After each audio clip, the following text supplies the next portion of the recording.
Hello बच्चों, UP 21 class में सभी का स्वागत है।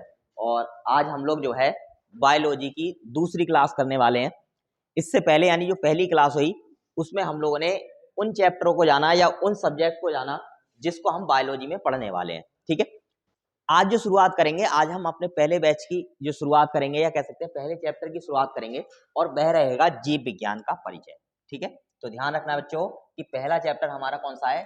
जीव विज्ञान का परिचय। जीव विज्ञान का परिचय।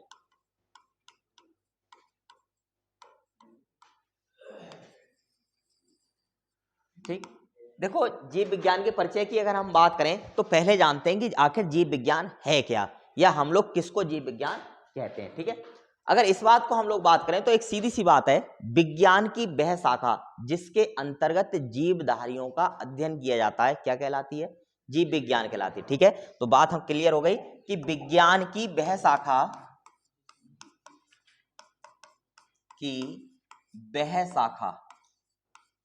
शाखा का मतलब ब्रांचेस। ठीक है, वह शाखा जिसके अंतर्गत जीवधारियों का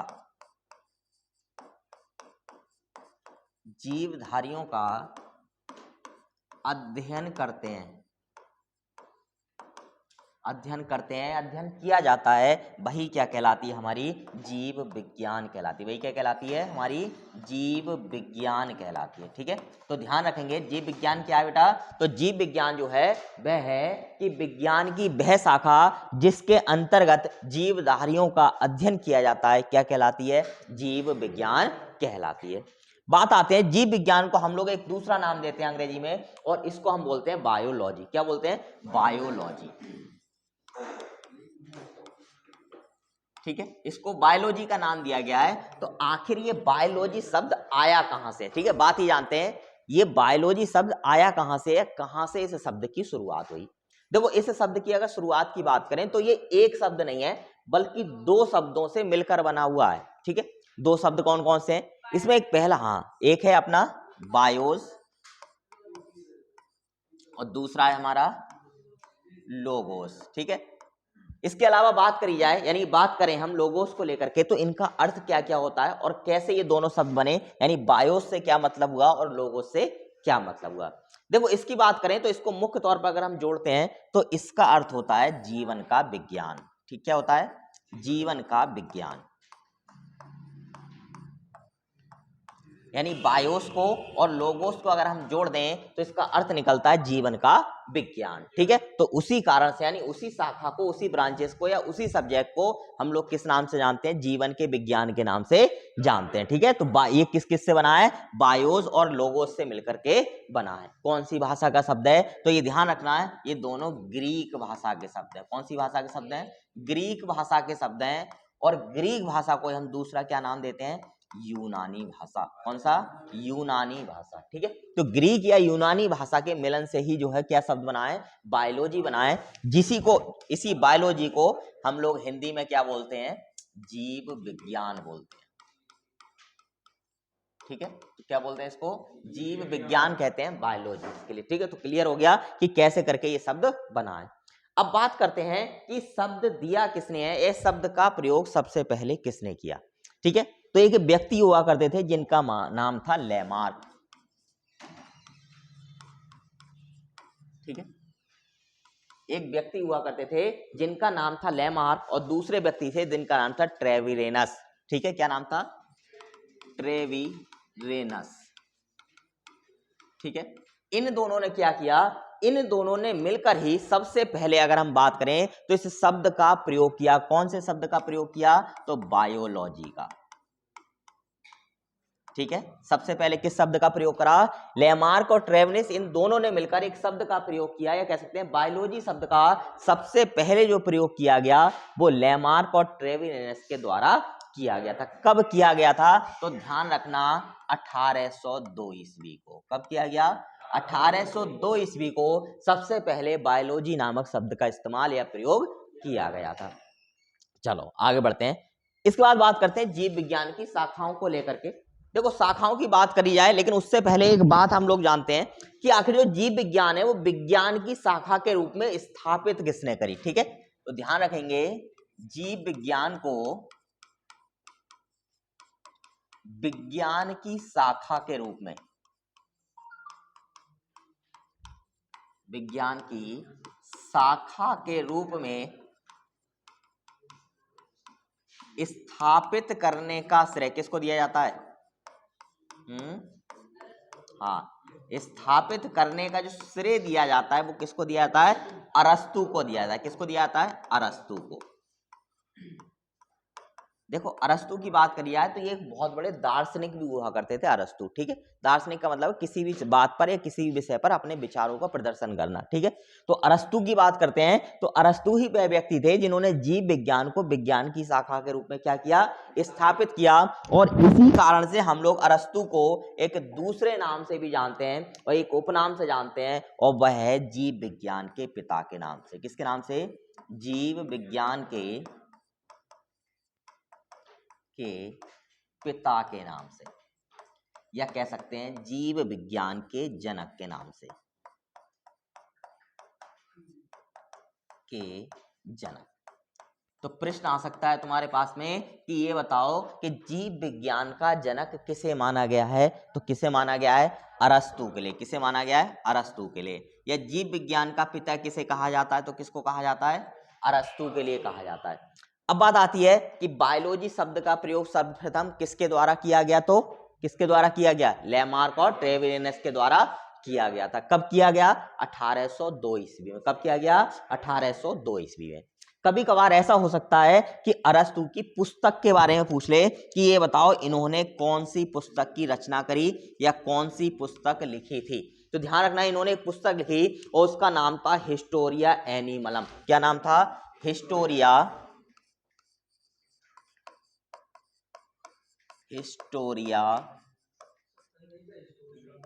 रुको एनिमलम। ठीक है, इसकी बात करिए। देखो हिस्टोरिका की बात करें तो हिस्टोरिका की जो अगर हम बात करते हैं वो स्पेलिंग हमारी सेम आएगी दोनों जगह पे, प्रोनाउंसिएशन हमारा जो है वो अलग आएगा। ठीक है, बस इतना अंतर है। से हम लोग एक शब्द लिखते हैं कभी कभार, मैंने तुम्हें कई बार उदाहरण दिया इसका। ठीक है, इसको कोई दा बोलता है, कोई दी बोलता है, बस इतना सा अंतर है। तो हिस्टोरिया या हिस्टोरिकल मिलेगा तुम्हारे लिए। हिस्टोरिया एनिमलम क्या है? इसकी पुस्तक है। और इस पुस्तक की बात करी जाए विशेष खासियत क्या है इस पुस्तक में, तो ध्यान रखना ये किसकी पुस्तक है? अरस्तु की। किसकी पुस्तक है? अरस्तु की ये पुस्तक है। और अगर विशेष बात की बात करें तो उस समय इन्होंने लगभग इसमें 500 जीव प्रजातियों की व्याख्या करी है। ठीक है, या कह सकते हैं लगभग 500 प्रजातियों के बारे में इसके द्वारा बताया गया है, हम सब तक पहुंचाया गया है। ठीक है, तो ध्यान रखोगे अरस्तु की पुस्तक का नाम क्या है? तो हिस्टोरिका, या फिर जो भी तुम कहना चाहते हो उस शब्द को लिए। ठीक है, एनिमलम। ठीक है, ध्यान रखेंगे। चलो आगे बढ़ते हैं। अब बात करते हैं जीव विज्ञान के वर्गीकरण को लेकर। ठीक है, जीव विज्ञान का वर्गीकरण। जीव विज्ञान का वर्गीकरण। अच्छा, वर्गीकरण का मतलब कौन समझाएगा? अच्छा हाँ, देखो इसका मतलब होता है बंटवारा या बांटना। ठीक है, या वर्गीकृत करना। वर्गीकृत मतलब अलग अलग समूहों में रख देना। ठीक है, मुख्य तौर पर बात करें तो उसका मतलब होगा अलग अलग समूहों में इसको रख देना या बांट देना। ठीक है, देखो जीव विज्ञान की बात करी जाए तो जीव विज्ञान को 2 समूहों में बांटा गया है। कितने समूह में बांटा गया है? 2 समूह में। ठीक है, कौन कौन से हैं देखते हैं एक एक करके। देखो जीव विज्ञान के समूहों की बात करी जाए तो इसमें एक जो समूह आता है वह हमारा आता है जंतु विज्ञान। कौन सा आता है? जंतु विज्ञान। और दूसरा जो हमारा आता है उसको हम क्या बोलते हैं? पादप विज्ञान या वनस्पति विज्ञान।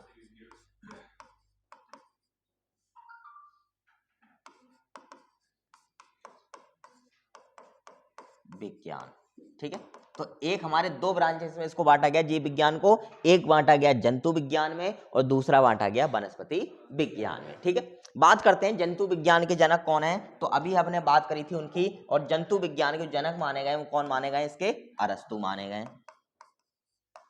ठीक है, ध्यान रखोगे कि जंतु विज्ञान के जो जनक हैं वो कौन है? अरस्तु। जीव विज्ञान के पिता कौन है? तो भी अरस्तु। कौन है? तो भी अरस्तु है। बात कर लेते हैं थोड़ा सा इधर को आकर के, वनस्पति विज्ञान को लेकर के हम बात करें कि आखिर जो वनस्पति विज्ञान है इसके पिता किसे माना गया है या इसका जनक किसे माना गया? तो थियोफ्रेस्टस। ठीक है, कौन है? थियोफ्रेस्टस जो माने गए हैं।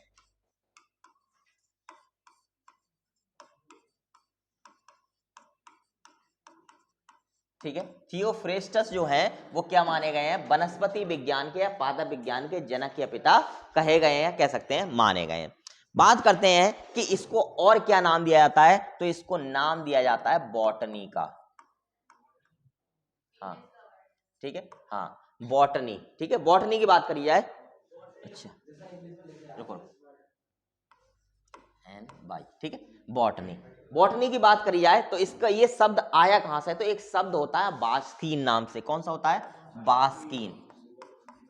और बास्कीन की बात करी जाए तो जो बास्कीन शब्द है इसके अर्थ की बात करी जाए तो इसका अर्थ होता है चरना। क्या होता है? चरना। ठीक है, तो जिन चीजों को चरा जाता था उन्हीं से क्या बना? बास्कीन बना। और बास्कीन से क्या बना? बॉटनी बना। क्या बना? बॉटनी। और बॉटनी को हम लोग क्या बोलते हैं? वनस्पति विज्ञान या पादप विज्ञान कहते हैं।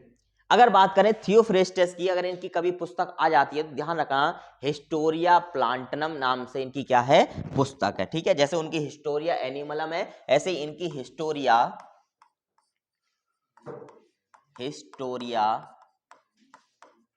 प्लांटनम। ठीक है, इस नाम से क्या है इनकी एक पुस्तक लिखी हुई है। और इसमें भी अगर बात करें तो लगभग 500 से प्लस, कितनी? 500 प्लस जो है प्रजातियों का वर्णन मिलता है। कह सकते हैं जो प्रजातियां हैं प्रजातियों का वर्णन मिलता है। यानी इनकी जो पुस्तक है हिस्टोरिया प्लांट नाम, इस पुस्तक में लगभग 500 से अधिक प्लांटों का या कह सकते हैं 500 से अधिक जो पौधे हैं पादप हैं उनका वर्णन हमें देखने को मिलता है। ठीक है, आगे बात करते हैं। इसके बाद की बात करें आगे अगर हम चलते हैं तो बात जानते हैं कि ऐसा कौन कौन सी विशेषताएं हैं जो सिर्फ जीवधारियों में पाई जाती हैं या उन विशेषताओं के कारण ही हम किसी को जीवधारी मान सकते हैं या सजीव मान सकते हैं। ठीक है, चलो अगले हेडिंग है हमारा जीवधारियों के गुण। जीवधारियों के गुण।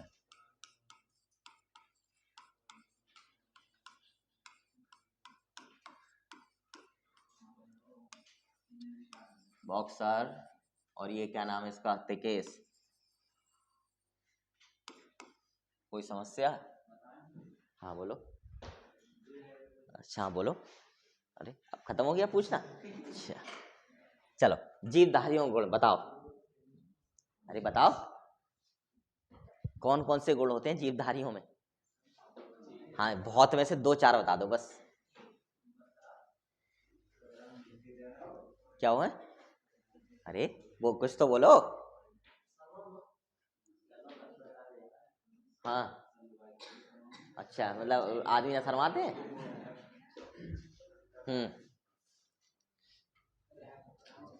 अरे पता है तो बताओ ना, फिर बात ये आती है पता है तो बताओ।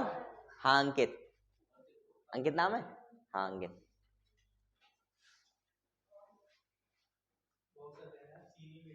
अभी रुको, बॉक्सर का भी नंबर आएगा। हाँ अरे कुछ किन बस रुक जाओ किन को हम लोग जो है जीवधारी मान सकते हैं? ऐसे कौन से गुण होंगे उस चीज में जिसको हम कह सकते हैं जीवधारी है या सजीव है? हाँ मतलब उसको पता नहीं है। हाँ और क्या करेगा ये? गूगल ही करेगा। चलो बताओ, नहीं बता इनके। प्रमोद। रुक, प्रमोद अरे रुक जाओ प्रमोद बता रहे हैं तो जरा, अभी नंबर आएगा सबका, टेंशन मत लो। अच्छा हाँ प्रमोद, देखो जिनके जीव होती है वही जीवधारी होते हैं। अच्छा नालायक हो। हाँ बताओ। हाँ जो सांस लेते हैं वो जीवधारी हैं। चलो यहाँ एक जो है प्रमुख संगठन है, मुख्य तौर पे हम मान सकते हैं कि ये प्रमुख बात है। ठीक है, लेकिन अगर बात करिए नॉर्मल सी बात है जो तुम छठी क्लास में 5वीं क्लास में पढ़ते चले आ रहे हो, और कौन कौन सी विशेषताएं जो हमें और जाननी चाहिए। ठीक है, देखो जीवधारियों के गुण की बात करें तो सबसे पहली बात जो है वो है कोशिकीय संगठन। क्या है? कोशिकीय संगठन।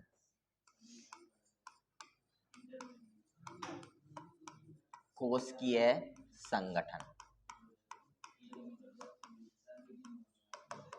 ठीक है, क्या है? कोशिकीय संगठन। कौन जमा कर रहा है? अच्छा, चलो देखो मेन बात करते हैं, तो सबसे पहले बात करते हैं कोशिकीय संगठन की। अब बात करते हैं ये कोशिकीय संगठन होता क्या है। ठीक है, यानी किसको हम लोग कोशिकीय संगठन मान सकते हैं। देखो कोशिकीय संगठन की बात करें तो जितने भी लोग हैं या जितने भी जीवधारी हैं उन सबका जो शरीर बना हुआ है वो किससे बना हुआ? मिलकर बना हुआ है, कोशिकाओं से मिलकर। जीवन की और मूलभूत और सबसे छोटी जो इकाई है वो कौन सी है? कोशिका है। ठीक है, अगर इसी बात पर हम देखें तो ध्यान रखेंगे कोशिका शरीर की क्या है? एक रचनात्मक इकाई है। क्या है? कोशिका किसी भी जीवधारी के शरीर की कैसी इकाई है? रचनात्मक। यानी इसी से जीवधारी की क्या हुई है? रचना हुई है। जो आकार है वो कहीं ना कहीं कोशिका से ही निर्भर होता है, या कह सकते हैं कोशिका से ही बनता है। पहली बात हो गई। दूसरी बात करें तो दूसरी चीज होती है जो जीवधारियों में पाई जाती है, वह होता है जीव द्रव्य। जीव द्रव्य। अब बात आती है जीव द्रव्य क्या याद आए? क्या होता है ये जीव द्रव्य? ठीक है, देखो जीव द्रव्य की बात करिए तो प्रत्येक कोशिका में जैविक पदार्थ होते हैं, और उन सारे जैविक पदार्थों को अलग अलग ना बात करके जब उनकी बात एक साथ करी जाती है, जैसे माइटोकॉन्ड्रिया हो गया, राइबोसोम्स हो गए, न्यूक्लियोसोम्स हो गए, ठीक है, ये सारी चीजों की अगर एक साथ बात करेंगे, न्यूक्लियर हो गया, तब क्या होता है? तब उसको एक शब्द में इस्तेमाल करते हैं, और उसी को हम लोग क्या बोलते हैं? जीव द्रव्य बोलते हैं। क्या बोलते हैं? जीव द्रव्य। तो ध्यान रखना ये जीव द्रव्य क्या होते हैं? तो कोशिका के जैविक पदार्थ। क्या होते हैं? कोशिका के जैविक पदार्थ।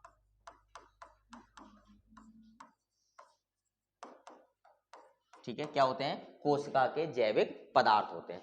देखो उस दिन बात हुई थी कि पढ़ना कैसे है, जितनी दिक्कत हो रही हो, क्योंकि नए पैटर्न से अब तक जो है धड़ाधड़ उतारते रहते थे, मैं बोलता रहता था, लेकिन पैटर्न चेंज है। अगर बहुत सारी बातें जो तुम्हें लगता है कि याद नहीं रहेंगी, या फिर इसमें बोल दी मैंने इसमें लिखी नहीं है, तो उसको अपना नोट करते रहा करो। ठीक है, दूसरी बात, कल पीडीएफ मिली दोनों क्लासों की? सबको मिल गई? ऐसे कितने लोगों जिसको पीडीएफ नहीं मिली कल क्लास की? नहीं मिली। जो अपना टेलीग्राम चैनल है प्रयागराज क्लासेस बिलारी, एक तो उस पर मिलेंगी, दूसरा UP21 क्लासेस नाम से भी टेलीग्राम चैनल है, उस पर मिलेंगी। ठीक है, इसलिए जो है मेन चीज ये है कि इन टेलीग्राम चैनल को ज्वाइन कर लो। इसके अलावा अगर हम बात करी जाए तो इसको नोट्स बनाना और बनाना भी शुरू कर देना अपना। ठीक है, जैसे टॉपिक खत्म होगा पूरा का पूरा चैप्टर, उसके बाद पूरे के प्रिंट आउट मिल जाएंगे तुम्हारे लिए, उसको खरीद लेना अपना, और खरीदने के बाद जो है उसको या तो लिखने की जरूरत नहीं हो तो खरीद लेना, वरना जो PDF मिल रही है उससे लिखना शुरू कर दो। पता चला कि जब पढ़ने बैठे तो तुम्हारे पास कुछ भी नहीं होगा। इसके बारे में नोट्स में लिखा हुआ मिलेगा पूर्ण रूप से तुम्हारे लिए। ठीक है, हाँ हाँ, रास्ता दिखा रहा हूँ तुम्हारे लिए चलना के लिए जो है, और विस्तार पूर्वक रास्ता है कि बाईं साइड कौन सी है, दाईं साइड कौन सी, ये सब नोट्स में लिखा हुआ है। ठीक है, चल नोट्स अभी मिल जाएंगे तुम्हारे लिए। ठीक है, जैसे टॉपिक ये खत्म होगा ये वाला चैप्टर, वैसे नोट्स तुम्हारे हाथ में आ जाएंगे। हाँ, कैसे मिलेंगे? फ्री में नहीं मिलेंगे। ठीक है, अब जितने भी जाएंगे, जितने पेपर होंगे। अच्छा, मुझे ही बता दोगे कि इसका आंसर ये है? चलो ठीक है, आगे बढ़ते हैं।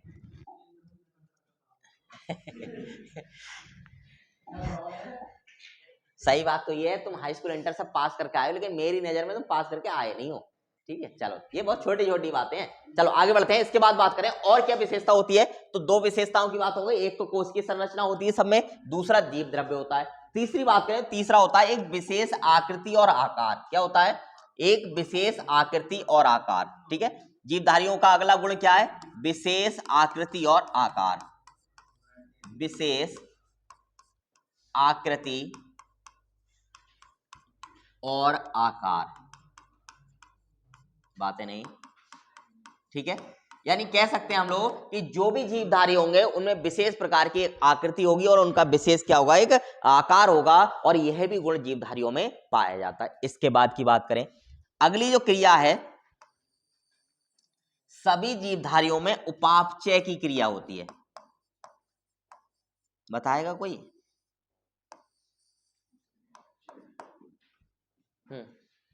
देखो उपापचय क्रिया की बात करें, खाना हमने भर लिया पेट में जाकर के, दावत में गए, डोंगा सिस्टम, बफर सिस्टम जो भी कहते हो उसके लिए, और दवा जब ठूसा उसमें पनीर जो है, ठीक है, उसके बाद जो है क्या होगा, शरीर क्या करेगा, पाचन क्रिया करेगा, तो क्या होगा, उपापचय की क्रिया होगी। ठीक है, यानी ये कौन से कहां पर होती है, भोजन को पकने की बनाने की जो क्रिया होती है वो होती है कोशिका में। कहां होती है, तो उपापचय की क्रिया कोशिका में, यानी संपूर्ण जैविक और रासायनिक क्रियाएं जो होती हैं वही क्या कहलाती हैं, उपापचय कहलाती हैं। इसके बाद और क्या विशेषता आएगी, अगली विशेषता आएगी कि श्वसन होगा सब में, यानी जितने भी जीवधारी होंगे उन सब में क्या पाया जाएगा, श्वसन पाया जाएगा।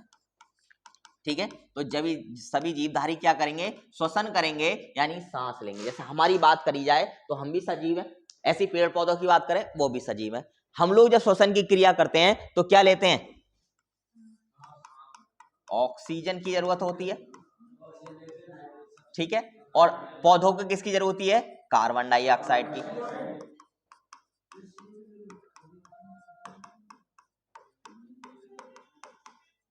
ठीक है, अब एक बात बताओ मेरे लिए कि हमें ऑक्सीजन की ही जरूरत क्यों है आखिर,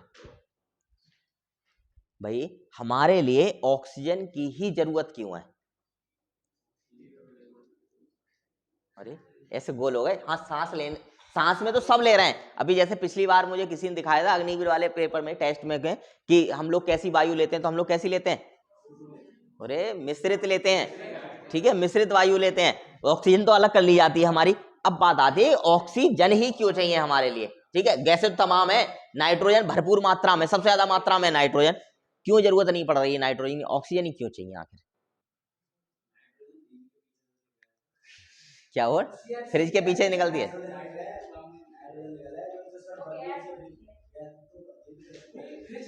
CFC, हाँ ठीक है। देखो सुनो अब मेरी बात को, अब इधर ध्यान लो, तुम्हारे जो है इधर ध्यान दो, तुम्हारा दिमाग जो है दौड़ नहीं रहा है, बिल्कुल भी स्थिर हो चुका है। देखो हाँ बोलो, पढ़ाया था कल, अच्छा पढ़ा है।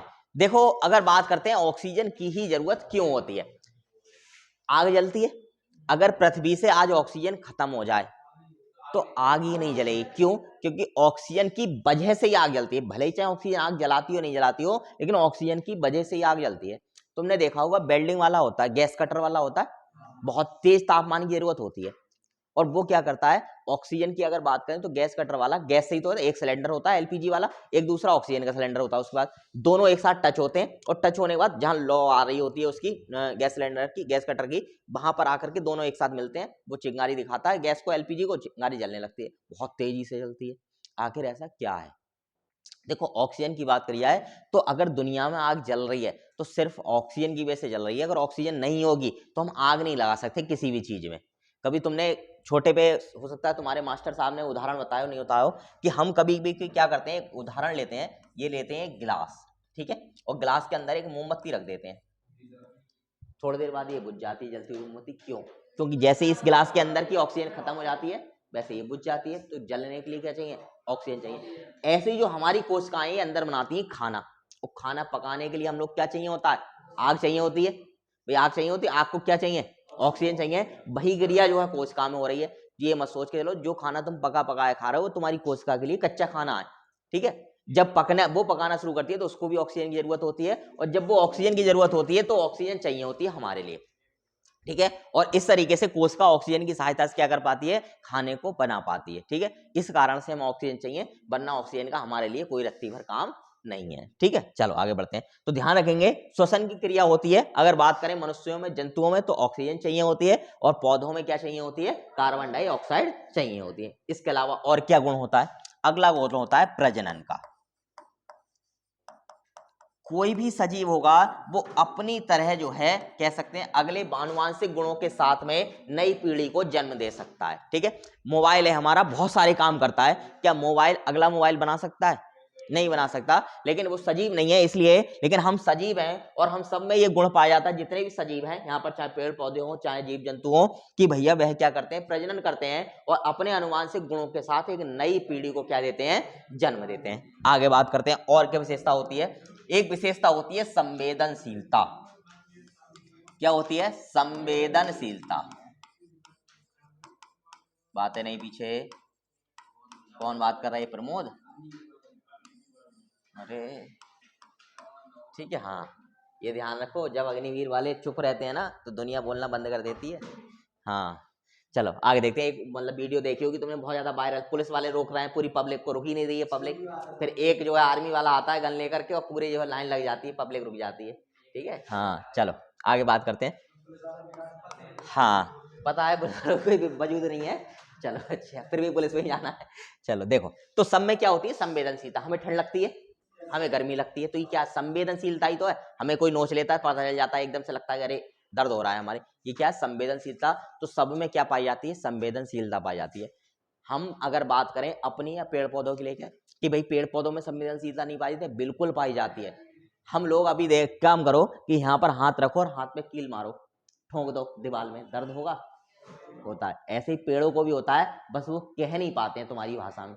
ठीक है, सबको होता है, हम ठोकी तो देते हैं उसमें की, लेकिन दर्द उतना ही होता है जितना हमारे लिए होगा इस काम को करने में। ठीक है, तो ये किस कारण से होता है, ये होता है संवेदनशीलता। और सबसे ज्यादा संवेदनशीलता का उदाहरण किस पौधे में मिलता है, छुई मुई के पौधे में। किस मिलता है, छुई मुई के पौधे में मिलता है। ठीक है, चलो आगे बात करते हैं। यानी एक प्रमुख गुण है ये किसका, संवेदनशीलता का। उसके बाद अगर हम बात करें, अगला जो लास्ट गुण आता है उत्सर्जन का। किसका आता है, उत्सर्जन का। ठीक है, खाया पिया पचिया, अब क्या करना है, उत्सर्जित करना है। तो ये भी सब में पाया जाता है, चाहे पेड़ पौधे हो, चाहे मनुष्य हो, चाहे जीवधारी हो, कोई भी हो, सभी जीवों में उत्सर्जन का गुण पाया जाता है। ये प्रमुख जो है विशेषताएं थी जो सजीवों में पाई जाती हैं। ठीक है, चलो अगली बात करते हैं जैव विविधता की। जैव विविधता,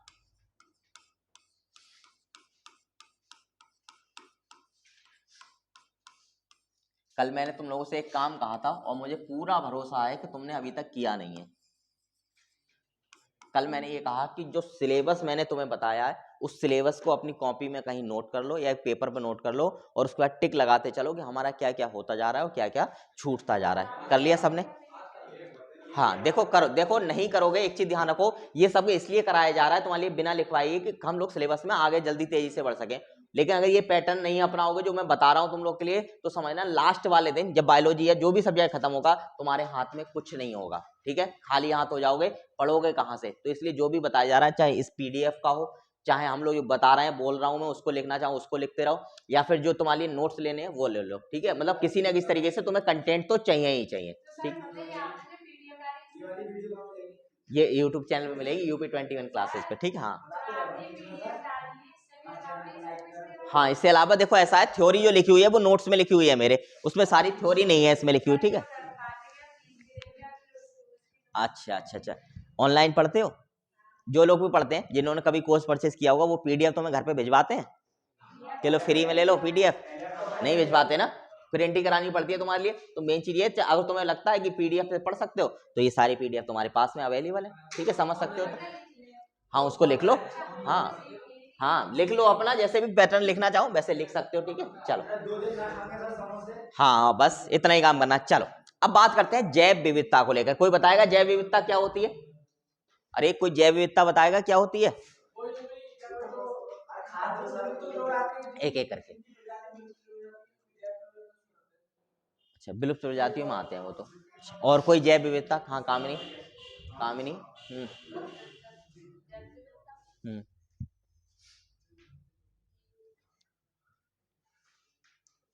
अमन, और कोई? कोई नहीं, हाँ फिजा। अच्छा, देखो जैव विविधता का मतलब समझो।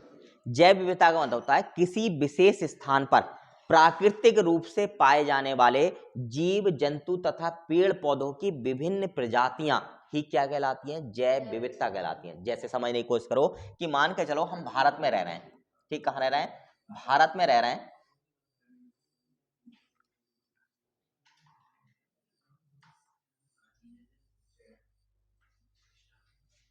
ठीक है, चलो ठीक है, ये भारत में रह रहे हैं, और भारत में रहने की बात करी जाए तो हर जगह का माहौल क्या है, अलग अलग है। बांट दो चलो ऐसे करके। ठीक है, बांट दिया हमने। अब बात करिए जितने भी हिमालय वाला क्षेत्र है भारत का, यहाँ पर अलग पेड़ पौधे अलग जीव जंतु पाए जाएंगे।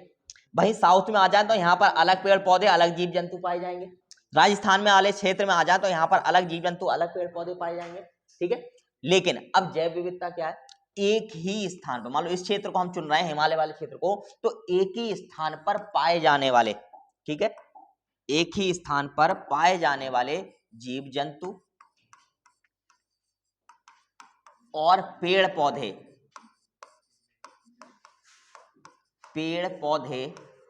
की विभिन्न प्रजातियां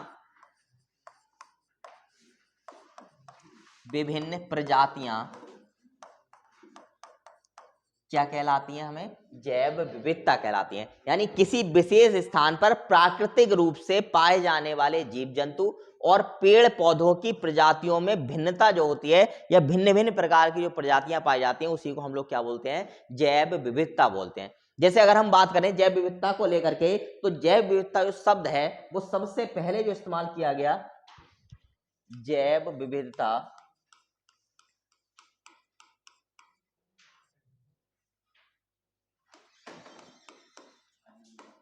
ठीक है। जैव विविधता अगर इस शब्द को लेकर के बात करें तो इस शब्द का जो सबसे पहले प्रयोग किया गया वो किया गया वाल्टर जी रोजेन के द्वारा। किसको द्वारा?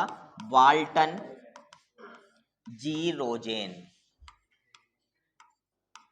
वाल्टर जी रोजेन के द्वारा क्या किया गया? इस शब्द का सबसे पहले प्रयोग किया गया था। कब किया गया? तो ध्यान रखना, इसका प्रयोग किया गया 1985 में। कब किया गया? 1985 में शब्द का सबसे पहले प्रयोग किया गया।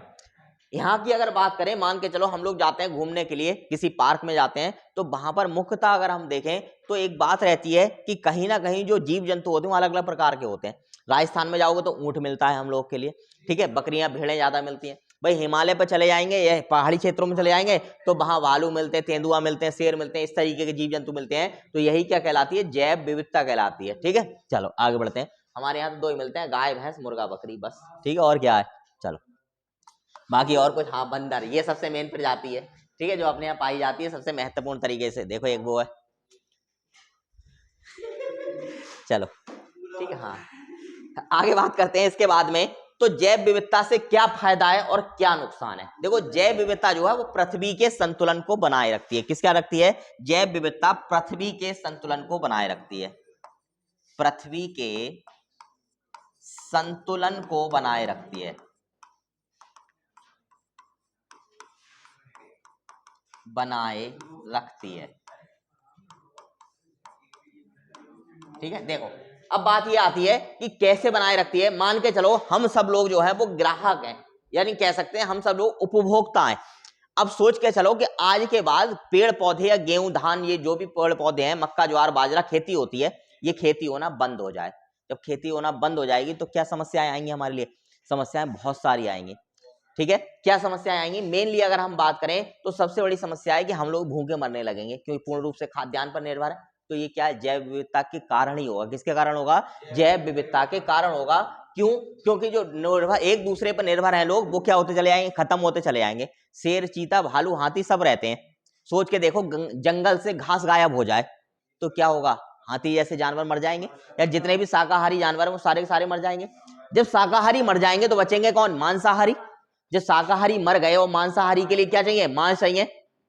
जो हिरन वगैरह थे वो सब मर गए घास की कमी होने की वजह से। पहले घास गई, घास के बाद हिरन गया, हिरन के बाद अब शेर भूखा मर रहा, शेर गया, ठीक है। और ऐसे ही लगातार क्या हो जाएगा? जमीन पर जो जैव विविधता है, जीव जंतुओं क्या हो जाएंगे? खत्म होते चले जाएंगे। इसीलिए जो जैव विविधता मानी गई है वो सबसे ज्यादा क्या मानी गई? संतुलन करने वाली मानी गई है पृथ्वी के वातावरण पर। ठीक है, चलो आगे बात करते हैं। हाँ, एक दूसरे पे कहानी चल रही है सारे के। पिरामिड पढ़ा होगा तुमने, अगर पढ़ा हो तो एक पिरामिड होता है पूरा इसका जैव विविधता का, वो पिरामिड पढ़ा होगा तब बात होगी। कभी पर्यावरण पढ़ाएंगे तो उस पर्यावरण में पढ़ा देंगे, ठीक है। चलो आगे बात करते हैं जंतु विज्ञान के उपखंड को लेकर। जंतु विज्ञान के उपखंड, विज्ञान के उपखंड, ठीक।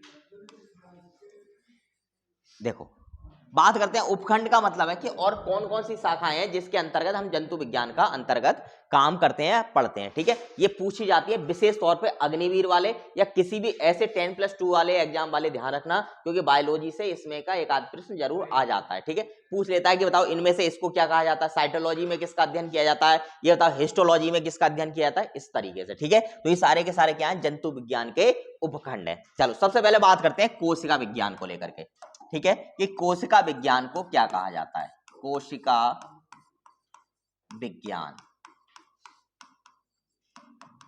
देखो कोशिका विज्ञान की बात करी है तो कोशिका विज्ञान को जो नाम दिया जाता है वो नाम दिया जाता है साइटोलॉजी का। किसका नाम दिया जाता है? साइटोलॉजी।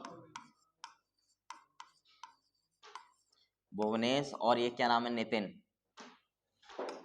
चुपचाप बैठ लो, ठीक है। दूसरी बात करते हैं। इसके बाद हम बात करें तो अगला आता है ऊतक विज्ञान, क्योंकि कोशिका से मिलकर क्या बनता है? ऊतक बनते हैं। और अगली बात करते हैं ऊतक विज्ञान को क्या कहते हैं। तो क्या कहते हैं ऊतक विज्ञान को? हाँ बताएगा कोई ऊतक विज्ञान को क्या कहते हैं? देखो ऊतक विज्ञान को कहते हैं हिस्टोलॉजी। हिस्टोलॉजी, ठीक है। ऊतक विज्ञान को क्या कहा जाता है? हिस्टोलॉजी कहा जाता है। इसके बाद बात करें, इसके बाद आता है बोन से बने कंकाल के अध्ययन को क्या कहते हैं, ठीक है। बोन का मतलब क्या होता है? हड्डी, ठीक है। कंकाल के अध्ययन को बात करें या हड्डियों से बने कंकाल के बात किए रहे या कंकाल तंत्र की बात करें कि इसका अध्ययन किस नाम से किया जाता है, तो ध्यान करना ऑस्टियोलॉजी। किसके नाम से? ऑस्टियोलॉजी। ऑस्टियोलॉजी के नाम से, ठीक है। तो इसका अध्ययन किस नाम से करते हैं हम लोग? ऑस्टियोलॉजी के नाम से करते हैं। आगे बात करते हैं कि पेशियों का अध्ययन किसके नाम से किया जाता है? पेशियों का अध्ययन,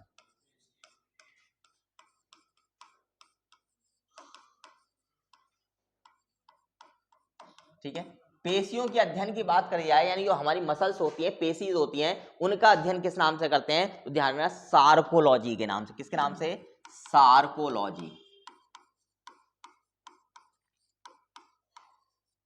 ठीक है। किसके नाम से किया जाता है? सार्कोलॉजी के नाम से किया जाता है। अग्निवीर में इस तरीके का एक प्रश्न आता ही आता है, चाहे तुम कोई से भी एग्जाम दे लेना, यानी साइंस का सब में वर्णन है और इस तरीके का एक प्रश्न पूछा ही जाता है। आगे करते हैं, मानव पेशियों का अध्ययन किसमें किया जाता है, ठीक है। मानव पेशियों का अध्ययन, मानव पेशी की बात करें या कह सकते हैं किस नाम से मानव पेशियों का अध्ययन किया जाता है, तो ध्यान रखना मायोलॉजी के नाम से। किसके नाम से? मायोलॉजी, ठीक। तो ध्यान रखना कि मानव पेशी का अध्ययन किसमें किया जाता है? मायोलॉजी के नाम से किया जाता है। अगला बात करते हैं उपास्थि का अध्ययन किसके नाम से किया जाता है। एक अस्थि होती है और एक उपास्थि होती है, जब आगे पढ़ेंगे तो समझ जाओगे। उपास्थि का जो अध्ययन किया जाता है वो किया जाता है कॉन्ड्रोलॉजी के नाम से। किसके नाम से? कॉन्ड्रोलॉजी,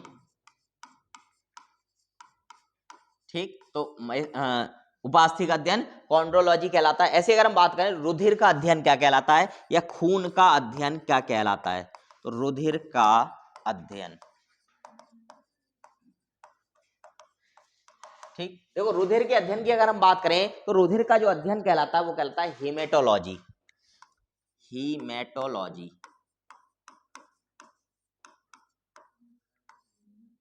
ठीक है। क्या कहलाता है? रुधिर का अध्ययन या खून का अध्ययन जो कहलाता है वो हेमेटोलॉजी कहलाता है। अब बात करते हैं हृदय का अध्ययन क्या कहलाता है। हृदय का अध्ययन कोई बताएगा? हृदय रोगी होता है उसको किसके पास ले जाते हैं?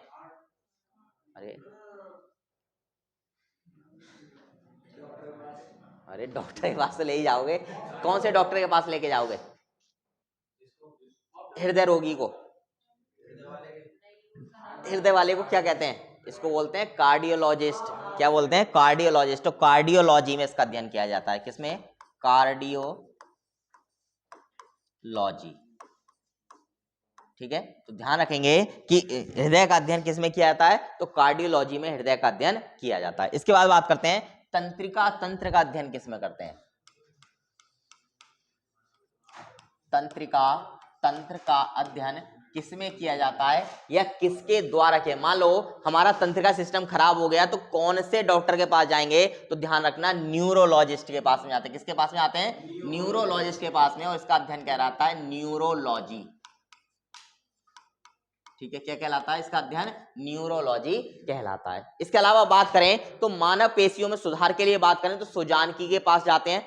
मादा जनन अंग की बात करते हैं। अब मादा जनन अंग,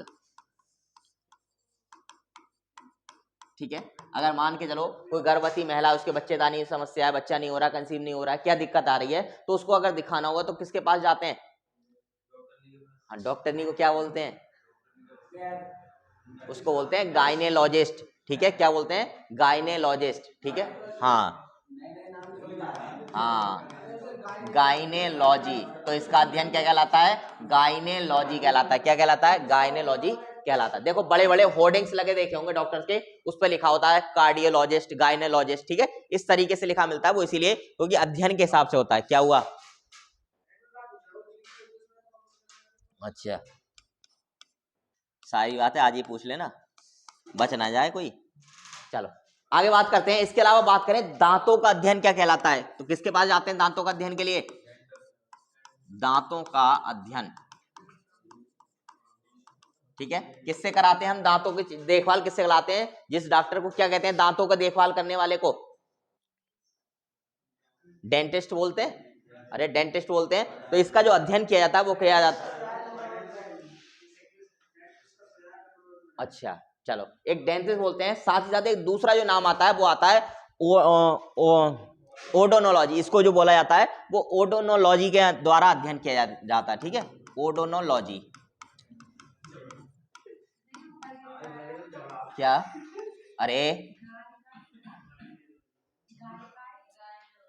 ये गाइनेलॉजी, हाँ ठीक है। हाँ देखो जबड़ा जो रहता है वो जबड़े का नाम इसीलिए पड़ा, वो जबड़ा बहुत उगेड़ता था इसीलिए उसका नाम जबड़ा हो गया, ठीक है। चलो आगे बात करते हैं, क्योंकि व्यक्ति के जबड़े में सबसे ज्यादा समस्या आती है, यानी जो पीछे की दाढ़ें होती हैं वो सबसे ज्यादा पहले बेकार होती हैं, और इसीलिए उठवाने के लोग जाते थे, तो उसको धीरे धीरे धीरे धीरे पॉपुलर कर दिया जबड़ा के नाम से, ठीक है। चलो आगे बात करते हैं। हाँ चमड़ा नहीं, जबड़ा। आगे बात करते हैं कान का अध्ययन। कान का अध्ययन,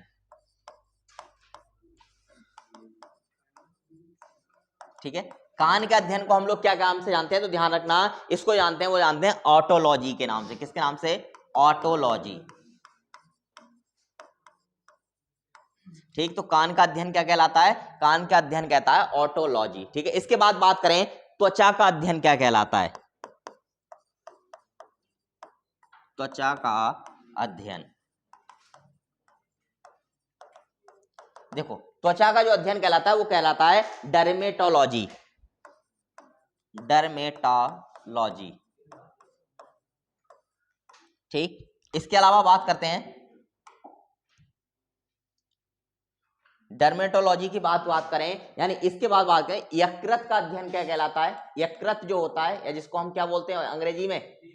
हाँ, यकृत का अध्ययन। बताएगा कोई लीवर का अध्ययन क्या कहलाता है? लीवर की जितनी दवाएं आती हैं वो किस नाम से आती हैं? किस नाम से शुरुआत होती हैं? ये तो लीवर के नाम से शुरू होती हैं, और उसके अलावा लिप्स से शुरू होती हैं, वो तो लीवर वाला हो गया काम। और किस नाम से होती हैं? अरे ये तो लीवर वाली हो गई, सारी सारी वही तो हो गई। देखो अगर इसकी बात करें तो तुमने देखा सुनी होंगी गोलियां पीलिया वगैरह हो जाती है, गोली चलती है हेपामर्ज, चलती है। हाँ, जितनी भी हेपा नाम से आती है ना वो सारी की सारी लीवर के लिए आती हैं। किसकी आती हैं? लीवर के लिए आती हैं। क्यों? क्योंकि लीवर का जो अध्ययन किया जाता है वो हिपेटोलॉजी में किया जाता है। किसमें किया जाता है? हिपेटोलॉजी, तो लॉजी, हाँ हेपेटोलॉजी भी बोलते हैं, हेपेटोलॉजी भी बोलते हैं इसके लिए, ठीक है। वो प्रोनाउंसिएशन का अंतर है, स्पेलिंग सबकी एक ही है, ठीक है। तो हेपा मर्ज आती है, हेपा प्राइम आती है, इस तरीके से बहुत सारी टैबलेट और सिरप आते हैं हेपा करके।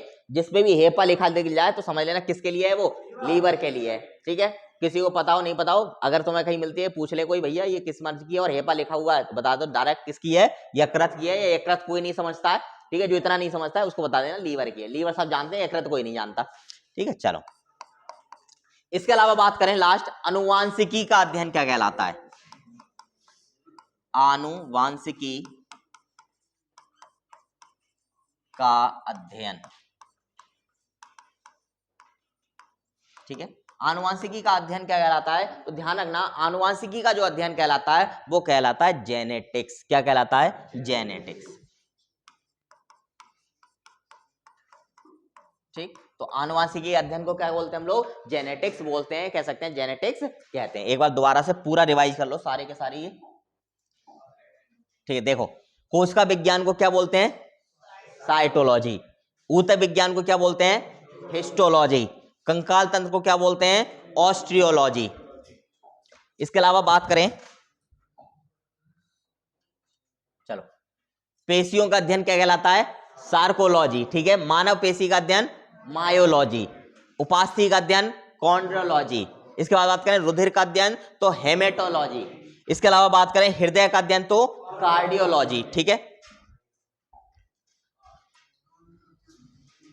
ठीक है, देखो तंत्रिका तंत्र का अध्ययन न्यूरोलॉजी, मादा जनन अंग का तो गाइनेलॉजी, दांतों का अध्ययन ओडोनोलॉजी, कान का अध्ययन ऑटोलॉजी, त्वचा का अध्ययन डर्मेटोलॉजी, ठीक है। यकृत का अध्ययन हेपेटोलॉजी, और उसके बाद अनुवांशिकी का अध्ययन तो जेनेटिक्स में। किसमें करते हैं? जेनेटिक्स में अनुवांशिकी का अध्ययन करते हैं, ठीक है। चलो आगे बढ़ते हैं।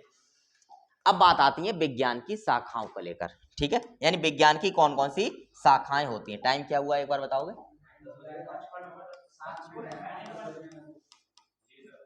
विज्ञान की शाखाएं, ठीक, बस बस बस। देखो विज्ञान की शाखाओं को लेकर के बात करते हैं, विज्ञान की कौन कौन सी शाखाएं होती हैं और किस शाखा में किस चीज का अध्ययन करा जाता है। ये भी क्वेश्चन मान के चलो, अगर उसमें से नहीं आएगा तो इसमें से आएगा, यानी इन दोनों चीजों में से एक ना एक क्वेश्चन तुम्हें 100% मिल ही सकता है, ठीक है।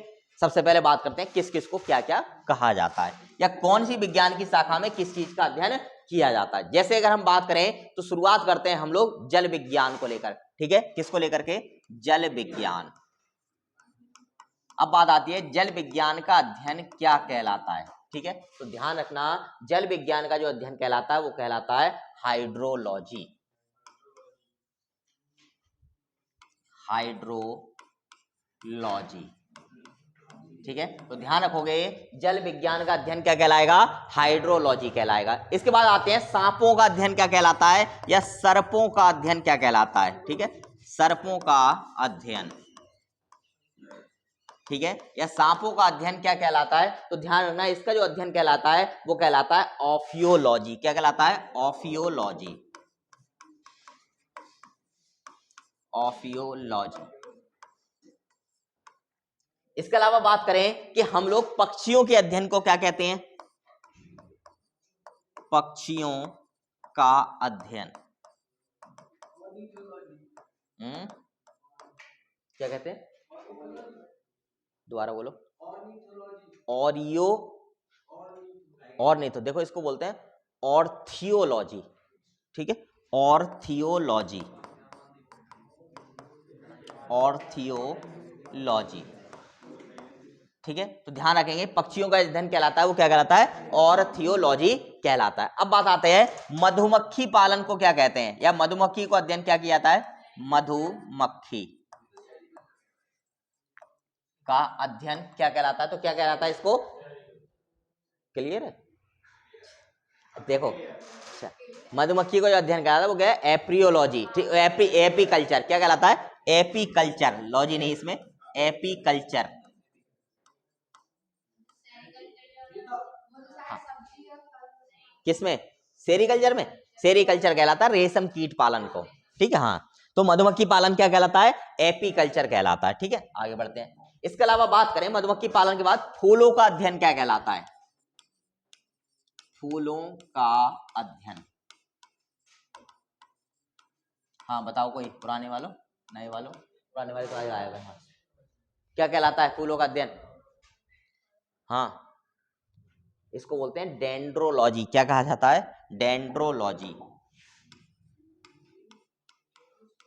डेंड्रोलॉजी। आगे बात करते हैं। अब बात आती है कि हम बात करें वृक्ष और झाड़ियों का अध्ययन क्या कहलाता है?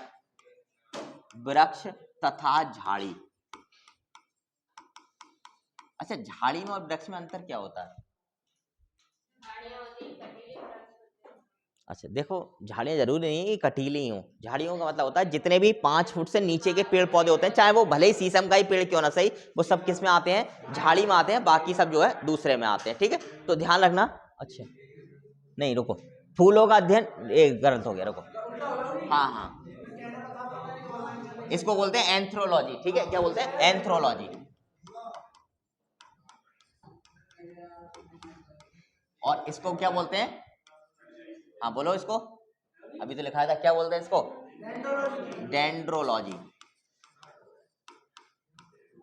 ठीक है। इसको क्या बोलते हैं? वृक्ष और झाड़ियों के अध्ययन को डेंड्रोलॉजी कहा जाता है। इसके बाद आता है कि मानव व्यवहार का जो अध्ययन किया जाता है उसको क्या बोलते हैं? मानव व्यवहार। हाँ बोलाओ। केशव, हाँ, मानव व्यवहार को। अच्छा, ये किताब में नहीं है। चलो देखो आगे बात करते हैं। इसके अगर हम बात करें तो इसको जो बोला जाता है मानव व्यवहार को ईथोलॉजी, क्या बोला जाता है? ईथोलॉजी बोला, कहीं लिखा मिलेगा, कहीं ईथोलॉजी मिलेगा, ठीक है, ईथोलॉजी। हाँ, तो मानव व्यवहार का अध्ययन क्या है? पागल हो जाते हैं, पागल करने में अध्ययन क्या रहता है कि भैया क्यों हो रहा है पागल, या मानव चिड़चिड़ा क्यों हो रहा है, ये सब बातें निकालते हैं, ठीक है, तो उसको क्या बोलते हैं? ईथोलॉजी कहा जाता है। अगला आता है कीट पतंगों का अध्ययन। कीट पतंगों का अध्ययन। कीट पतंग कौन कौन से होते हैं? जो उड़ते रहते हैं छोटे छोटे कीड़े से, ठीक है, वो कीट पतंग होते हैं, और इनका अध्ययन जो कहलाता है वो एटमोलॉजी कहलाता है। क्या कहलाता है? एटमोलॉजी, ठीक है, इनका अध्ययन क्या कहलाता है? एटमोलॉजी कहलाता है। इसके बाद आता है, देखो हमने फूलों का अध्ययन करा, उसको क्या कहा? एंथ्रोलॉजी। अब हम बात करें यहाँ पर फूलों को लेकर के, तो दूसरा एक अध्ययन होता है सजावटी फूलों का अध्ययन, ठीक है, तो आगे बात करेंगे सजावटी फूलों का अध्ययन।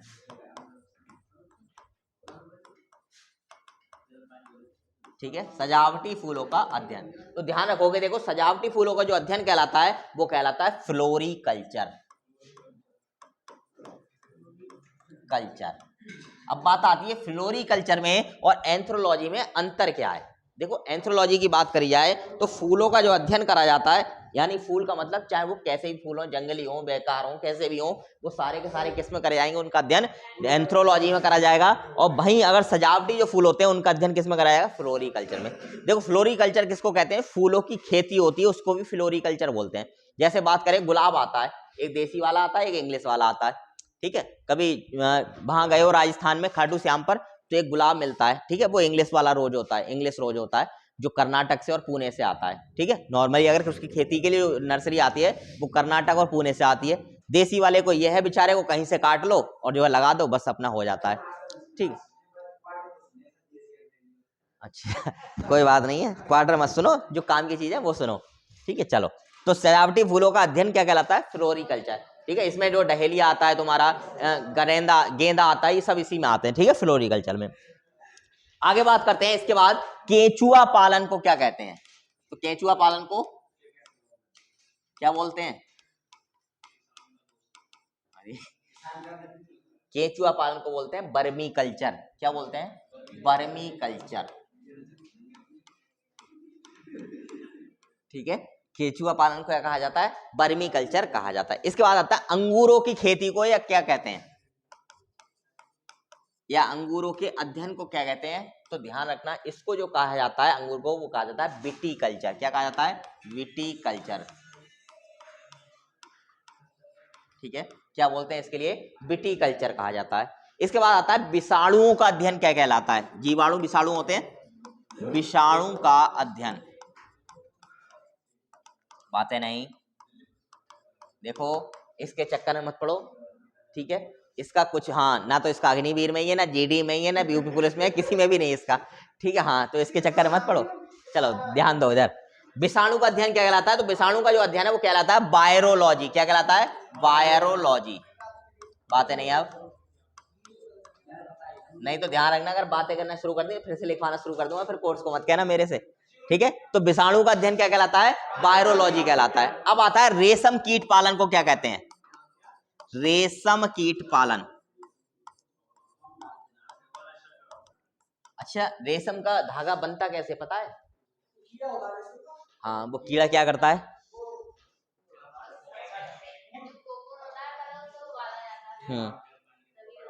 तभी बनाया जाता है।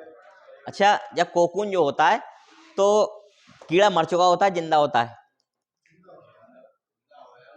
देखो कोकून की बात करी जाए तो कोकून कुछ नहीं होता है, एक नवजात बच्चा होता है ना, छोटा सा बच्चा, बस ऐसे ही समझ लो, एक बच्चा होता है, और उस बच्चे को बाहर दुनिया में आने से पहले ही मार दिया जाता है, ठीक है। मेन बात ये आती है कैसे होता है कि रेशम के कीट पाले जाते हैं, बड़े बड़े आते हैं, सहसूत के पत्तों पर या और पत्तों पर पाले जाते हैं, मतलब खाते रहते हैं पत्ते को और वहां अपना लार्वा छोड़ते हैं, ठीक है। और लार्वा जो होता है, या कह सकते हैं बच्चा या अंडा देते हैं, वो बच्चे के ऊपर एक क्या करते हैं, लेयर बनाते चले जाते हैं, ठीक है, अपने लार से एक लेयर बनाते हैं, ठीक है। जैसे मकड़ी लार से एक पूरा धागा तैयार कर देती है, ऐसे लेयर बनाते चले जाते हैं उसको सुरक्षित रखने के लिए। अंडा नहीं होता, अंडे की तरह बना देते हैं पूरा, उसके बाद क्या होता है, जब बहुत सारे ये इकट्ठे हो जाते हैं अंडे, कोकून इकट्ठे हो जाते हैं, उनको कोकून बोलते हैं, और उसमें बच्चा होता है अंदर। ठीक है, बच्चा थोड़ा बड़ा होने लगता है, कोकून मजबूत हो जाता है। ठीक है, शुरुआत में तो गीला होता है, मजबूत नहीं होता। जब वो मजबूत हो जाता है सूख करके, तब उसको क्या कहता है, उतार लिया जाता है, उस पत्तों पे से छुटा लिया जाता है। और छुटाने के बाद जो करा जाता है, वो उसकी चेकिंग करी जाती है पहले दबा करके। ठीक है, दबा करके चेकिंग करी कि रेशम कम है, रेशम ज़्यादा है, फिर व्यापारी खरीदते हैं। फिर उसके बाद उसको ले जाया जाता है, और सबसे पहला काम ये होता है कि उस कोकून को गर्म पानी में डाला जाता है। ठीक है, और गर्म पानी में डालने के बाद वो अंदर का बच्चा मर जाता है। उसके बाद जो कोकून होता है उसका रेशा एक पकड़ा जाता है, और मिलों में होता है ये काम, ऐसा नॉर्मली नहीं होता। रेशा पकड़ के मिल में लगाती है, मिल से सूती चली जाती है, खींचती चली जाती है उसको। वो पूरे जो लार वाला जो धागा बना हुआ होता है वो खिंचता चला जाता है, वही होती है रेशम। नॉर्मली बात करी जाए तो गुना बहुत कुछ हो रहा है, अभी टेंशन मत लो। ठीक है, हाँ तेरी गाड़ी सही है। ठीक है, हाँ तो मेन चीज क्या होती है, वो धागा जो है रेशम बनता है, ये किसी कलर का नहीं होता है, प्लेन कलर का होता है, ना तो प्योर व्हाइट भी नहीं होता है। ठीक है, हल्का क्रीम कलर में होता है, जैसे बॉक्सर की पगड़ी है इस तरीके का। ठीक है, हाँ तो मेन चीज होती है इस कलर का होता है, फिर इस पे कलर किया जाता है, और फिर अलग अलग कलर की रेशम आती है, इनसे वस्त्र बुने जाते हैं। ठीक है, चल अपने इस्तेमाल ही कहाँ कर रहे हैं रेशम को। ठीक है, हाँ बोलो। भेड़ों से ऊन मिलती है, रेशम नहीं मिलती। रेशम नहीं मिलती, उनसे ऊन मिलती है। उनका तो सही है सिस्टम, उन्हें मारा तो नहीं आ रहा। उन्हें तो क्या होता है, जैसे हमारे बाल काटे जाते हैं ऐसी मशीन होती है, और इससे पूरे बाल उतार लिए जाते हैं भेड़ों के ऊपर से, और इनको जो है फिर साफ किया जाता है, फिल्टर किया जाता है। उसके बाद इनसे धागा तैयार होता है बालों से, मतलब बाल जोड़ जोड़ के धागा तैयार होता है, उससे फिर कपड़े वगैरह या चादर शॉल जो है वो बनाई जाती है। ठीक है, चलो तो अगली बात आती है रेशम कीट पालन को क्या कहते हैं, तो ध्यान रखना इसको कहा जाता है सेरीकल्चर। क्या कहा जाता है, सेरीकल्चर, सेरीकल्चर। ठीक, तो रेशम कीट पालन को क्या कहते हैं हम लोग, सेरीकल्चर कहते हैं। भाई अगर हम बात करें इसके बाद जो आता है छिपकलियों का अध्ययन, छिपकली का अध्ययन क्या कहलाता है, तो ध्यान रखना छिपकली का जो अध्ययन कहलाता है वो कहता है सौरोलॉजी। ठीक है, सौरोलॉजी। ठीक, तो छिपकली का अध्ययन क्या कहलाता है, सौरोलॉजी कहलाता है। इसके अलावा अगर हम बात करें मृदा का अध्ययन क्या कहलाता है, मिट्टी का अध्ययन क्या कहलाता है, मृदा का अध्ययन, मृदा मतलब मिट्टी। ठीक, मृदा या मिट्टी का जो अध्ययन कहलाता है वो कहलाता है पेडोलॉजी। क्या कहलाता है, पेडोलॉजी। ठीक, इसके अलावा पेडोलॉजी की बात करें तो इसके बाद आता है फलों का अध्ययन, तो वो कहलाता है पोमोलॉजी। फलों का अध्ययन पोमोलॉजी, पोमोलॉजी। ठीक, इसके अलावा अगर हम बात करें शैवालों का अध्ययन तो फाइकोलॉजी। शैवाल अभी नंबर आएगा शैवालों का, तब शैवाल पता चल जाएंगे। शैवाल का अध्ययन तो क्या कहलाएगा, फाइकोलॉजी, फाइकोलॉजी।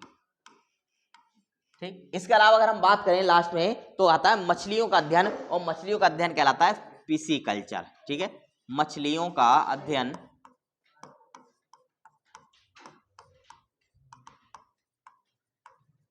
क्या कहलाता है, पीसी कल्चर। क्या कहलाता है, पीसी कल्चर।